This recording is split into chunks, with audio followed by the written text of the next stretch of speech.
बिस्मिल्लाहिर्रहमानिर्रहीम। खून क्यों आ रहा है ब्लड में और फिर इसकी ट्रीटमेंट क्या है, ये सीरीज़ है। पहले हम बता चुके हैं कि ब्लड क्यों आता है या खून क्यों आता है यूरिन के अंदर। अब इसकी ट्रीटमेंट के ऊपर आज की गुफ्तगू होगी और वो ये बताया जाएगा कि आसान कैसे ट्रीटमेंट किया जाए और कंफर्म जब केस हो जाता है तो उसके लिए कुछ मुश्किल फ़ैसले भी करने पड़ सकते हैं, तो वो किन बुनियादों पे किए जाए। नंबर 1, जैसे पहले हमने डिवाइड किया था कि पेशाब में खून दो बड़ी वजूहात से आ सकता है और उसमें से एक होता है कि पेशाब में नज़र आने वाला खून है और वो दर्द के साथ आएगा या दर्द के बगैर आएगा, पेनफुल या पेनलेस ब्लड इन यूरिन। लेकिन ये उसकी बात हो रही है जो डॉक्टर ने नहीं बताया, आपको खुद नज़र आया है कि काफ़ी सारा खून आपके पेशाब में से लीक हुआ है और वो वॉशरूम में आपने देख लिया या खुदा न खास्ता आपके कपड़ों को लगा हुआ है। तो इनकी वजूहात तो मैं नहीं बता रहा क्योंकि वो मैं पहले वीडियो में के अंदर बता चुका हूँ, लेकिन पेनफुल यूरिन की पहली वजह जो मैंने बताई थी जिसके अंदर ब्लड आ रहा था वो था स्टोन्स, पथरी। अब पथरी जो सी है वो कितने साइज की है, वो किस मुकाम पे है, क्या उसको निकालने के लिए दवाइयाँ काफ़ी हैं या उसको निकालने के लिए सर्जरी करनी पड़ सकती, इस पे बुनियाद पड़ेगी। दवाई मौजूद है जो उस पथरी को निकालने के लिए इस्तेमाल की जाती है, सोजिश कम करने की दवाइयाँ मौजूद हैं, तकलीफ़ कम करने की दवाइयाँ मौजूद हैं और 9 मिलीमीटर से छोटी पथरी अमूमी तौर पे जिस्म से निकल जाती है। जो पथरी 9 मिलीमीटर से 5 मिलीमीटर के दरमियान होती है, ये वाली पथरी अमूमी तौर पे आसानी से निकल जाती है। जो 9 मिलीमीटर से ऊपर वाली पथरी होती है या बड़ी पथरी होती है जिसको हम 1 सेंटीमीटर कहते हैं, इतनी सी वो पथरी होगी, वो आसानी से नहीं निकलती। उसके लिए शवाएं भी लगानी पड़ सकती हैं डिपेंडिंग अपॉन उसकी लोकेशन क्या, और फिर उसके लिए आपको सर्जरी भी करनी पड़ सकती है जिसमें URS और बहुत सारे प्रोसीजर्स का आपने नाम सुना हो, जो हमारे यूरोलॉजिस्ट कोलिग्स हैं वो सब करते हैं। फिर जब पथरी हो गई तो जाहिर है इसका ये वाला मामला तो अभी हो गया। फिर इस पथरी का इलाज कैसे करना, दवाई के ज़रिए दोबारा ना बने, इसके बारे में वीडियोस मौजूद हैं, वो आप जाके देख सकते हैं कि पथरी का दवाई के ज़रिए कैसे इलाज किया जाए। फिर दूसरी वजह जो मैंने बताई थी अमूमी तौर पे इस सिचुएशन में बनती है वो है इन्फेक्शन। पेशाब में इन्फेक्शन बड़ा शदीद हो सकता है और उसकी वजह से आपको पेशाब में नज़र आने वाला ग्रॉस इमेच्योरिया या ब्लड नज़र आता है। इस सिचुएशन के अंदर आपने उस इन्फेक्शन की टाइप को चेक करना है, उसके लिए कल्चर सेंसिटिविटी का टेस्ट होगा, जाहिर है उसके लिए कुछ अल्ट्रासोनोग्राफी और दूसरे टेस्ट जिनका मैं पिछली वीडियो में जिक्र कर चुका हूँ वो होंगे। और जब कंफर्म हो जाएगा तो टारगेटेड थेरेपी होगी और अमूमी तौर पे IV या टीकों की सूरत में जो एंटीबायोटिक्स लगती हैं उनका ज़रूरत पड़ती है और ये लॉन्ग टर्म भी चल सकते हैं। बाज़ का एंटीबायोटिक का कोर्स IV का 2 से 3 हफ्ते चल सकता है और उसके बाद ओरल का इससे भी लंबा चल सकता है, क्योंकि अमूमी तौर पे जो इन्फेक्शन पेशाब में इस हद तक खून लेके आता है वो थोड़ा सा डीट होता है और उसको ठीक करने के लिए सब्र आजमा ट्रीटमेंट की ज़रूरत होती है, जो डॉक्टर के लिए भी थोड़ी सी चैलेंजिंग होती है और मरीज़ के लिए भी। मरीज़ अमूमी तौर पे इतनी लंबी एंटीबायोटिक का सुन के बहुत परेशान होते हैं, यहाँ तक कि उनके अपने मेडिकल स्टोर और फैमिली के लोग उनको कहते हैं इतनी लंबी एंटीबायोटिक मत लें, लेकिन अगर वक्त से पहले रोका जाए तो फिर प्रॉब्लम आ जाता है। तीसरी वजह मैंने बताई थी स्ट्रिक्चर, पेशाब का रास्ता तंग हो जाता है। अब पेशाब का रास्ता अगर तंग हो गया तो जाहिर है कि उसकी वजह बैक एंड पे देखनी पड़ेगी, किस इन्फेक्शन, ट्यूमर या फर्ज करते हैं किसी पुराने चोट के ज़रिए हुआ, उसको ठीक भी करना पड़ेगा और रास्ता खोलना पड़ेगा। जो यूरोलॉजिस्ट हमारे कोलिग्स हैं वो करेंगे और रास्ता खोलेंगे, इसे स्ट्रक्चरोप्लास्टी भी कहते हैं। वो यूरिटर में भी हो सकता है, यूरिथ्रा में भी हो सकता है, पेशाब की नाली में, और वो ऊपर भी हो सकता है। सिस्ट का इन्फेक्शन अगर ब्लीड कर गया तो उसमें भी ऐसा होगा, और बाज़ लोगों के गुर्दे में पानी की थैलियाँ होती हैं और वो जब ब्लीड करती हैं तो उससे ये प्रॉब्लम आता है। तो उसके बारे में भी आप अपने मुआलिज से रब्ता करेंगे। और बाज़ का एंटीबायोटिक से कुछ मुख्तलिफ होती है जो सिस्ट इन्फेक्शन के लिए इस्तेमाल होती है, वो आम नहीं होती जो दूसरे इन्फेक्शन में ज़्यादातर कामयाबी से इस्तेमाल की जाए। फिर अब हमने दूसरी किस्म लेनी है कि पेशाब में खून तो आया लेकिन तकलीफ़ नहीं हुई, जिसके बारे में मैंने कहा था ये बुरी वजह।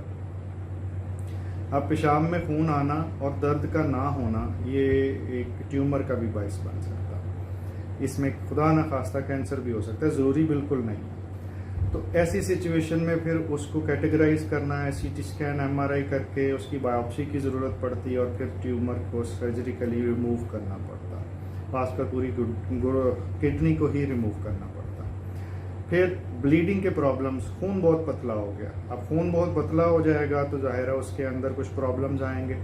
अब खून पतला होने के एंटीडोट मौजूद है, क्या आप खून को दोबारा गाढ़ा कर सकते हैं या नॉर्मल कर सकते हैं, तो वो अब ट्रीटमेंट में एडवाइस करेंगे। अगर कोई दवाई है जिसके खाने से खून पतला हो रहा है तो आप उसका इस्तेमाल रोकेंगे, जैसे एंटी प्लेटलेट मैंने बताया, दिल की दवाइयाँ हैं, वो आप कार्डियोलॉजिस्ट के मशवरे से उसको कम कर सकते हैं। बास का तो आपके लिए बंद करना मुमकिन नहीं होता, लेकिन आप कम कर सकते हैं आर्जी तौर पे, और उसकी वजह उसको समझा के मरीज को भी कॉन्फिडेंस में लेना है और कार्डियोलॉजिस्ट को भी कॉन्फिडेंस में लेना है। ये मेरा डॉक्टर्स के लिए भी पैगाम है जो इस वीडियो को सुन सकें।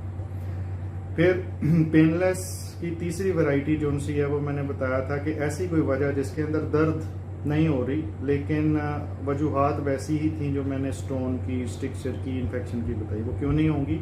जब सेंसेशंस लॉस हो जाएंगे डायबिटीज़ में, न्यूरोजेनिक ब्लैडर में, कमर के ट्यूमर की वजह से। इसके अंदर आपने वो तमाम इलाज करने हैं जो मैंने उधर बताए, स्टोन के, स्टिक्चर के, इन्फेक्शन के, लेकिन साथ आपने शुगर को भी ठीक रखना है, और साथ अगर मसाना बिल्कुल काम नहीं कर रहा तो मसाना पीरियोडिकली खाली होता जाए, उसका मुस्तकिल इंतज़ाम करना है। मे भी आपको एक सुप्रा प्यूबिक कैथेटर करना पड़े, एक एक्सटर्नल पेशाब की नाली जो सी है वो लगानी पड़े।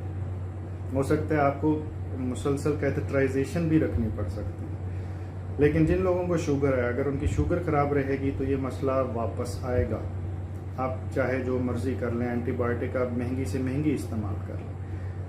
बुनियाद उसकी याद रखनी है कि जहाँ से मर्ज ने बुनियाद पकड़ी थी, उसका बीज जहाँ लगा हुआ है, उसको फोकस करके उसे ट्रीट करना, वरना पत्ते झाड़ते रहेंगे और नए पत्ते आते रहेंगे। दूसरी कैटेगरी वो थी जिसके अंदर यूरिन के अंदर आरबीसीज या ब्लड आया, खून आया, लेकिन आपने नहीं देखा, आपके मॉलेज ने रिपोर्ट देख के बताया कि इसमें आरबीसीज या ब्लड पॉजिटिव है या हीमोग्लोबिन उसके अंदर यूरिया होगा पॉजिटिव है।